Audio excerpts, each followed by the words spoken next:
হরে কৃষ্ণ। একাদশী ব্রত মহা উৎসব কি যায়।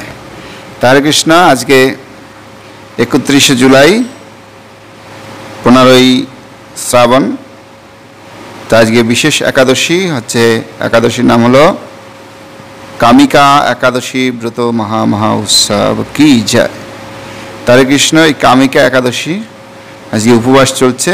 এই উপলক্ষে আমি আপনাদেরকে এর যে মাহাত্ম্য পাঠ করে শ্রবণ করবো এবং পারণের সময় আমরা বলে দেব এবং স্ক্রিনেও দিয়ে দেবো। আপনারা অবশ্যই পালন করবেন এবং একাদশীর দিন পঞ্চরবি শস্য বর্জন করবেন।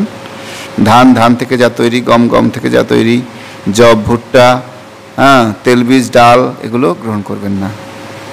তো আমরা এখন আপনাদেরকে একাদশীর যে মাহাত্ম্য সেটা পাঠ করে শ্রবণ করাবো। হরে কৃষ্ণ। শ্রাবণ মাসের কৃষ্ণপক্ষিয়া কামিকা একাদশীর কথা ব্রহ্মবৈবর্ত পুরাণে যুধিষ্ঠির শ্রীকৃষ্ণ সংবাদে বলা হয়েছে। যুধিষ্ঠির মহারাজ শ্রীকৃষ্ণকে বললেন, হে গোবিন্দ, হে বাসুদেব, শ্রাবণ মাসের কৃষ্ণপক্ষের একাদশীর নাম এবং মাহাত্ম্য সবিস্তারে আমার কাছে বর্ণনা করুন। তা শুনতে আমি অত্যন্ত কৌতূহলী। অতি উত্তরে ভক্তবৎসল ভগবান শ্রীকৃষ্ণ বললেন, হে রাজন, পূর্বে দেবর্ষি নারদ প্রজাপতি ব্রহ্মাকে এই প্রশ্ন করলে তিনি যে উত্তর প্রদান করেছিলেন, আমি এখন সেই কথা বলছি। আপনি মনোযোগ সহকারে তা শ্রবণ করুন। একসময় ব্রহ্মার কাছে ভক্তশ্রেষ্ঠ নারদ জিজ্ঞাসা করলেন, হে ভগবান, শ্রাবণ মাসের কৃষ্ণপক্ষিয়া একাদশীর নাম কি? এর আরাধ্য দেবতা কে? সেই ব্রতের বিধি বা কী রকম এবং এই ব্রতের ফলে কি পুণ্য লাভ হয় তা সবিশেষ জানতে ইচ্ছা করি। আপনি কৃপা করে আমাকে তা জানালে আমার জীবন ধন্য হবে। শ্রী নারদের কথা শুনে ব্রহ্মা অত্যন্ত সন্তুষ্ট হলেন। তিনি বললেন, হে বৎস, জগৎ জীবের মঙ্গলের জন্য আমি তোমার প্রশ্নের যথাযথ উত্তর দিচ্ছি, তুমি তা শ্রবণ করো। শ্রাবণ মাসের কৃষ্ণপক্ষিয়া একাদশী কামিকা নামে জগতে প্রসিদ্ধ। এই একাদশীর মাহাত্ম্য শ্রবণে বাজপেয় যজ্ঞের ফল লাভ হয়। গঙ্গা, গোদাবরী, কাশী, নৈমিষারণ্যে, পুষ্কর ইত্যাদি তীর্থ দর্শনের সমস্ত ফল একমাত্র কৃষ্ণ পূজার মাধ্যমেই কোটি গুণ লাভ হয়ে থাকে। সাগর ও অরণ্যযুক্ত পৃথিবী দানের ফল, দুগ্ধবতী গাভী দানের ফল অনায়াসে এই ব্রত পালনে লাভ হয়। যারা পাপপূর্ণ সাগরে নিমগ্ন, এই ব্রতেই তাদের উদ্ধারের একমাত্র সহজ উপায়। এই রকম পবিত্র পাপনাশক শ্রেষ্ঠ ব্রত আর জগতে নেই। শ্রীহরি স্বয়ং এই একাদশীর মাহাত্ম্য কীর্তন করেছেন। রাত্রি জাগরণ করে যারা এই ব্রত পালন করেন তারা কখনো দুঃখ দুর্দশাগ্রস্ত হন না। এই ব্রত পালনকারী কখনো নিম্নজনী প্রাপ্ত হন না।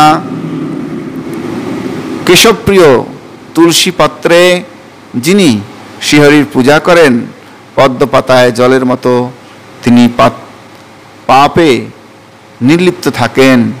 তুলসী দিয়ে বিষ্ণু পূজা ভগবান যেমন সন্তুষ্ট হয়, মনু ইত্যাদি মূল্যবান রত্নের মাধ্যমে তেমন প্রীত হয় না।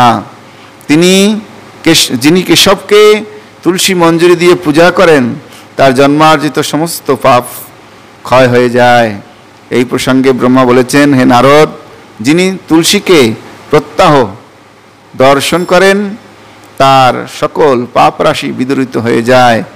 যিনি তাকে স্পর্শ করেন তার পাপ মলিন দেহ পবিত্র হয়। তাকে প্রণাম করলে সমস্ত রোগ দূর হয়। তাকে জল সিঞ্চন করলে যমও তার কাছে আসতে ভয় পান।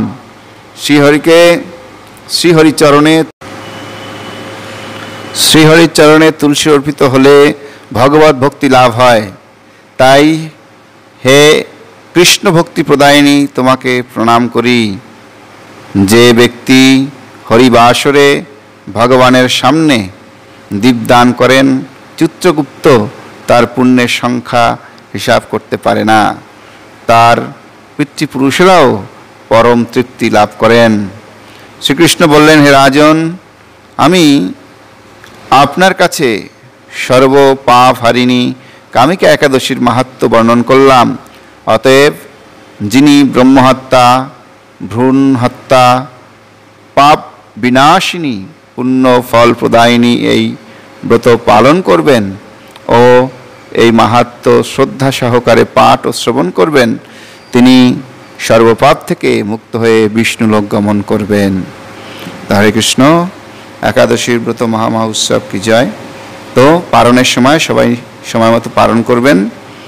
তাই পালনের সময় বলে দিচ্ছি, এবং সংকল্প মন্ত্র স্ক্রিনে দেওয়া থাকবে, অবশ্যই দেখে নেবেন সংকল্প পালন মন্ত্র। তো মায়াপুর এবং তার আশেপাশে যারা আছেন তারা অবশ্যই 1 আগস্ট 5:06 থেকে 9:30 মধ্যে পালন করবে। যারা ইম্ফলে আছেন তারা 4:42 থেকে সকাল 9:07 মধ্যে পালন করবেন। যারা গুয়াহাটিতে আছেন তারা 4:48 থেকে 9:15 মধ্যে পালন করবেন। যারা কলকাতা এবং তার আশেপাশে আছেন তারা 5:08 থেকে 9:31 মধ্যে পালন করবেন। যারা ভুবনেশ্বরে আছেন তারা 5:21 থেকে 9:42 মধ্যে পালন করবেন। যারা পাটনায় আছেন তারা 5:16 থেকে 9:42 মধ্যে পালন করবেন। যারা কাঠমান্ডুতে আছেন তারা 5:26 থেকে 9:55 মধ্যে পালন করবেন। যারা চেন্নাইতে আছেন তারা 5:54 থেকে 10:08 মধ্যে পালন করবেন। যারা নাগপুরে আছেন তারা 5:47 থেকে 10:03 মধ্যে পালন করবেন। যারা বৃন্দাবনে আছেন তারা 5:42 থেকে 10:11 মধ্যে পালন করবেন। যারা দিল্লিতে আছেন তারা 5:42 থেকে 10:12 মধ্যে পালন করবেন। যারা হায়দ্রাবাদে আছেন তারা 5:55 থেকে 10:13 মধ্যে পালন করবেন। যারা ত্রিবন্ধমে আছেন তারা 6:14 থেকে 10:23 মধ্যে পালন করবেন। যারা কলম্বোতে আছেন তারা 6:04 থেকে 10:12 মধ্যে পালন করবেন। যারা ব্যাঙ্গালোরে আছেন তারা 6:05 থেকে 10:18 মধ্যে পালন করবেন।